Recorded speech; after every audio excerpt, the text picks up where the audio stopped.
Dit is het resultaat, een restige dik. Rieden er eerst zo'n 20.000 auto's daags doorheen, nou nog maar een paar duizend. Elke dien is tevreden met het resultaat. Ik ben ook christelijk tevreden hoe het Huddegriepen nou bijleidt. En hoe de Rijksstad weer eindelijk weer het dwarfse karakter kregen had wat eigenlijk u verrekend stier. Nou, het is natuurlijk ontzettend mooi worden in Huddegrip nou, met die nieuwe dik. Het dorp had weer onsjen, weer allure. Maar de grootste winst is denken we, is dat het dorp weer in is. Dat de oude Treihoek, het noordelijk deel van Huddegrip, nou gaan we bij het dorp, ja, dat waren ook een beetje afscheiden van het dorp door die drukke dik. Onder Rijksstad zit het tal van winkels. Maar volle minder autoverkeer voor de door, zoals het ze, ook volle minder klanten.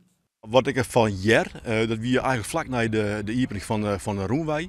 Toen had ik gepraat met de eigenaar van het meubelcentrum.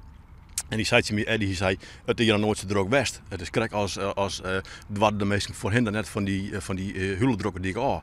En nu zien ze de winkels en nu rieten ze de wol en er weer op uiteraard.